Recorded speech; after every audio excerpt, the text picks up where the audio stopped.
Have you ever wondered what it would be like to walk side by side with the spirits of those you loved, unaware that they were gone? I didn't know as I strolled through the sun-soaked streets of Salvador Bahia that the laughter echoing in my ears belonged to voices that had long since faded from the world of the living. The vibrant colors of my neighborhood, Barra, painted a picture of life, but beneath the surface lurked shadows that would soon unravel my understanding of reality. My name is Thiago, a name as common as the gentle ocean breeze that swept through the streets, carrying with it the scent of acarajé and the distant sound of samba music. I had always felt a connection to my family that transcended the ordinary. Growing up in a modest home on Rua da Paciencia, I was surrounded by the warmth of my mother, Maria, and my younger sister, Lucia. They were my world, my anchors in the tumultuous sea of adolescence. But that world shattered one fateful afternoon, when I received a call that left me reeling. A tragic accident had taken them both from me. In the weeks that followed, I found solace in my memories, clinging to the belief that they were still with me in spirit. I often ventured to the Praça da Sé, where the palm trees swayed gently and the sunlight filtered through the leaves like whispers from the past. It was there that I first sensed their presence, a strange but comforting feeling that wrapped around me like a warm embrace. I would talk to them as if they were still alive, sharing my hopes and fears, feeling their laughter dance in the air around me. It was a balm for my broken heart, a way to cope with the unthinkable loss. But strange occurrences began to unfold. The shadows in my home seemed to flicker with a life of their own, and I would catch glimpses of figures out of the corner of my eye, familiar silhouettes that sent a chill down my spine. One evening, as I sat on the balcony listening to the distant sounds of the city, I felt a cool breeze brush against my cheek, a whisper of laughter echoing in the twilight. I dismissed it as a figment of my imagination, a trick of my grief-stricken mind. After all, who wouldn't want their loved ones back even for just a moment longer? Yet the signs grew more pronounced. Objects would move inexplicably, and soft murmurs filled the air when I was alone. I could feel their presence during the quiet hours of the night. When the world outside faded into silence, I began to question my sanity. Was I truly conversing with Maria and Lucia, or was I spiraling deeper into despair? The beauty of Salvador, the rhythmic pulse of its streets, contrasted sharply with the darkness that was creeping into my life. The vibrant murals that adorned the walls seemed to watch me with knowing eyes, as if the city itself held secrets of its own. My past weighed heavily on me, a trauma that clung to my heart like a shadow, one that I was both eager and terrified to confront. But when night fell, something inexplicable happened. As darkness enveloped Salvador, the city transformed into a labyrinth of shadows and whispers. My balcony, once a haven of afternoon sun and laughter, now felt like a stage for an unseen play, where I was both the audience and the unwilling participant. Each night brought with it a deeper sense of dread, a reminder that the boundary between life and death had blurred in my grief-stricken mind. I had always been skeptical of fire, the supernatural, but the inexplicable occurrences became harder to ignore. One night, as I sat in silence, a sudden gust of wind rattled the shutters. I felt an icy shiver run down my spine, and I instinctively glanced over my shoulder. There, illuminated by the soft glow of the street lamp, stood a figure. My heart raced as recognition washed over me. It was Lucia, her laughter echoing in the air, but this was different. It was sharper, tinged with urgency. "Thiago," she called, the sound both comforting and chilling. "You have to listen." But as I reached out, she faded like mist, leaving me alone with the oppressive silence. I was left with a haunting question. Was I losing my grip on reality, or was something deeper at play? The next day, I sought answers. I wandered through the crowded streets of my neighborhood, the vibrant energy of Salvador now feeling foreign. My feet led me to a small bookstore tucked away on a side street, owned by an elderly woman named Donna Rosa. She had always been a fixture in the community, her wise eyes reflecting a lifetime of stories. "Thiago," she said, her voice smooth, as the waves crashing against the shore. "You've been carrying a heavy burden. I can see it in your eyes." I hesitated but knew I couldn't hide my pain from her. I poured out my heart, recounting the laughter that echoed in my mind, the shadows that haunted my home. Donna Rosa listened intently, her expression shifting from concern to something more profound. "You're not alone in this," she said finally. "Many have walked this path. Sometimes the veil between our world and the next is thin. If your spirits are reaching out, it may be for a reason."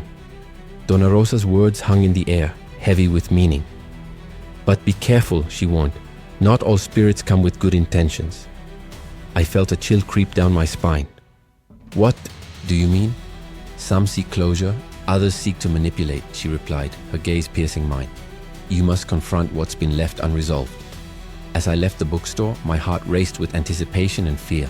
I had always believed grief was a solitary journey, but now I realized that I was part of a larger tapestry, woven with the threads of life and death. That evening, I returned to the Praça da Sé, drawn by an inexplicable pull. The air was thick with the scent of incense and the distant strumming of guitars. I closed my eyes, letting the sounds wash over me, and whispered Lucia's name into the night, hoping for a sign. As if summoned by my call, the shadows around me began to shift. Figures danced in the periphery of my vision, and laughter filled the air. This time, it felt more sinister. My heart pounded as I felt a presence behind me. I turned, and there stood a woman, her face obscured by a veil of darkness, her eyes glinting with something that felt both familiar and terrifying. Thiago, she beckoned, her voice a haunting echo of the past. You've forgotten. It's time to remember. The world spun around me, and I realized that the shadows I'd once sought comfort in were now threatening to engulf me. I was being pulled deeper into something far beyond my understanding, and the stakes were higher than I ever imagined. With each passing moment, I felt my grasp on reality slipping. I had to confront whatever this was, before it consumed me entirely.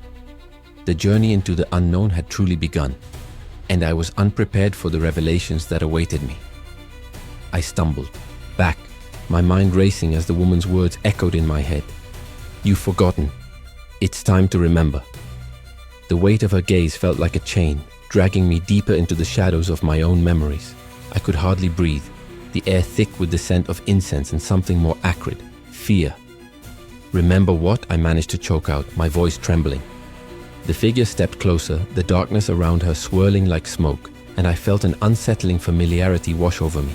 Suddenly, I was taken back to a summer night years ago, when Lucia and I had wandered through these very streets, our laughter mingling with the vibrant nightlife, our dreams as bright as the stars above. But that night had ended in tragedy, and I had buried those memories deep, locked away in a corner of my mind.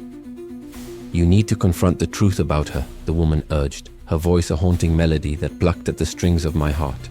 You've hidden from it long enough. Who are you? I demanded, my voice rising with desperation. What do you want from me? She smiled, but it was a smile that sent chills coursing through my veins. I'm a fragment of your past, a reflection of your guilt. You think you can escape it, but it is in you, Thiago. Lucia's laughter, her joy, it all turned to sorrow because you refused to see. The ground felt unsteady beneath me, and I clutched my head, the memories flooding back in painful waves. I could see Lucia's face, her radiant smile. But then I saw the day I lost her, an argument, a reckless decision, a devastating accident that changed everything. I had blamed myself for years, but I had buried that guilt under layers of denial, believing that if I didn't acknowledge it, it wouldn't haunt me. Lucia, I whispered, my heart racing. Is this really you? Are you trying to tell me something? The woman nodded, and I felt a surge of warmth mixed with the cold dread of realization. You must seek forgiveness both for her and for yourself. Only then can you find peace. Just as I thought I might grasp the meaning of her words, the shadows around us swirled violently, and I heard a low, menacing growl. Suddenly, figures emerged from the darkness, faces twisted in anguish. They reached for me, their hands grasping at the air, and I realized they were the souls of those who had suffered because of my inaction, my silence. I was surrounded by not just memories, but the true cost of my grief. Get away from me, I shouted, stumbling back, but the figures closed in, their wails filling my ears. I could feel the weight of their pain, and it suffocated me. This realization hit me like a tidal wave. My grief had not just been mine, it had woven itself into the lives of others, creating a tapestry of sorrow that I had never recognized. Stop, I cried out, panic rising in my chest. I didn't mean for any of this to happen. The woman stepped forward, her dark veil lifting just enough for me to see her face, Lucia's face. My heart shattered as I recognized the truth. The pain I had tried to escape was now a living entity, demanding to be confronted. Face it, Thiago, she urged, her voice a mixture of love and sorrow. You can't run from this any longer. You have to remember everything. The shadows pressed closer, and I felt the suffocation of my past tighten around me. I was on the brink of losing my sanity, confronted not just by the specters of my memories, but by the realization that I had been complicit in my own suffering. I had to confront the truth about Lucia, about myself, and about the darkness that now threatened to consume me. And just as I thought I might succumb to it, a voice broke through the chaos, a familiar voice. "Thiago, you're not alone." It was Donna Rosa, her presence a beacon in the storm of shadows. "Help me," I shouted, reaching for her, knowing that this was only the beginning of my journey into the truth. The stakes had never been higher, and I had to unravel the tangled threads of my past before it was too late. The shadows closed in, their twisted faces a haunting reminder of all I had lost, all I had avoided confronting. My heart pounded in my chest, a frantic drumbeat urging me to fight against the darkness that threatened to swallow me whole. I could feel Lucia's presence, her warmth juxtaposed against the chill of despair that enveloped me. "Thiago, you're not alone." Donna Rosa's voice sliced through the cacophony of anguish, pulling me back to the present, anchoring me in a reality I desperately needed to cling to. I turned to her, desperation clawing at my throat. "Help me." She stepped forward, her eyes fierce yet compassionate. "You have to face this, my boy. You can't let them control you anymore." The figures around me wailed louder, their cries melding into a single soul-rending chorus that echoed my own guilt. I could feel their despair, their need for resolution, and it ignited a fire within me. I had spent too long running, too long hiding from the memories that haunted me. I had to confront them, and I had to do it now. "Lucia," I called out, my voice steadying as I focused on her face, the one I had loved so fiercely. "I'm sorry. I'm so sorry for what happened." The words tumbled from my lips, raw and unfiltered. I never meant for this to happen. I thought I could forget, but I was wrong. The shadows recoiled slightly at my confession, their agonized expressions faltering as they processed my admission. I could see Lucia's face soften, her eyes glistening with unshed tears. "You must forgive yourself, Thiago. Only then can you forgive me." I took a step forward, feeling the weight of the world on my shoulders, yet emboldened by the flicker of hope ignited by her words. "I can't change the past, but I can learn from it." I stood tall, facing the dark figures, as they swirled around me. "You have no power over me anymore. I refuse to be your prisoner." The shadows hissed, a cacophony of disapproval, but I didn't waver. I felt Donna Rosa's presence beside me, a steadying force as she placed a hand on my shoulder. "You are stronger than you realize, Thiago. They feed on your fear, show them your light." With every ounce of strength I could muster, I summoned the memories of Lucia, the laughter, the warmth, the love. I envisioned her smile, the way her eyes sparkled under the summer stars. I remembered the dreams we shared, the future we envisioned. "Lucia, I love you. I will carry you with me always." The shadows recoiled, their forms shifting as my words resonated through the darkness. I could sense their grip on me weakening, their cries transforming into whispers. "You can't keep me here," I shouted, my voice reverberating with newfound power. "I choose to remember, not in sorrow but in love." As if responding to my declaration, the shadows began to dissipate, swirling away like smoke in the wind. I felt the pressure around me lift and the anguished faces faded into the night. The weight of my guilt began to lift, replaced by a profound sense of clarity. But just as I felt the first taste of freedom, a new specter emerged from the smoke. A figure cloaked in darkness, its intentions obscured, stood before me. "You think this is over?" it whispered, a chilling smirk forming on its lips. "You've only scratched the surface." Donna Rosa's grip tightened on my shoulder, and I felt the ground shift beneath me, the battle far from over. The confrontation with my past had awakened something deeper, something that could either save me or lead me further into the abyss. I took a deep breath, ready to face whatever lay ahead. I had come too far to turn back now. I stood heart racing, staring at the cloaked figure that had materialized from the dissipating shadows. Its presence felt like a storm, a harbinger of chaos threatening to engulf me once more. I could sense the fear creeping back, but I clung to the warmth of Lucia's memory, allowing it to shield me. I may have confronted my guilt, but the battle was not over. "What do you want?" I demanded, my voice steady despite the tremor in my hands. The figure chuckled, a sound that resonated with malice. "You think you've broken free? You still carry the burden of your past, and it will always haunt you," it whispered, the air thickening with its words. I felt a chill run through me, but I refused to give in. Before I could respond, I felt Donna Rosa's hand tighten around my shoulder, grounding me once again. Remember, Thiago, you have allies now. You're not alone in this fight. Her voice was a lifeline, and I drew strength from it. The figure leaned closer, its gaze piercing through the darkness. Allies. What are they but shadows of their own fears? They will betray you, just like you betrayed her.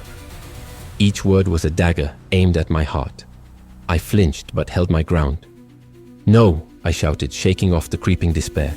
I will not let you manipulate me any longer. I will find a way to heal, for Lucia, for myself. With that declaration, I felt a surge of energy pulse through me, igniting the space around us.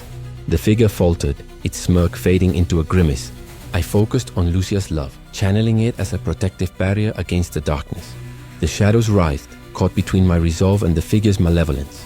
As the energy intensified, I felt a sharp pain in my chest. It was as if the very act of confronting this nightmare was carving out a piece of me, leaving scars both visible and invisible.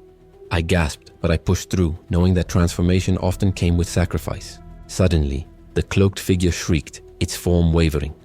This isn't the end, Thiago. You think you've won? I will find you again. And with a final, echoing laugh, it vanished, leaving only a lingering sense of dread in its wake. I collapsed to my knees, breathless and shaken. The remnants of the shadows faded into the ether, but I could still feel their whispers brushing against my mind. I had survived, but I was irrevocably changed. The scars of my guilt would remain, reminders of the cost of my confrontation. Donna Rosa knelt beside me, her eyes filled with concern. You did well, but this isn't over. The darkness may have retreated, but it's still lurking, waiting for you to falter. I nodded, the weight of her words settling heavily on my shoulders. I had found a measure of peace, but the battle against my inner demons was far from finished. As I rose, unsteadily, I noticed the flicker of light from the nearby village. The flickering lanterns seemed to pulse with life. I looked to Donna Rosa, her expression a mixture of pride and worry. We need to gather everyone, Thiago.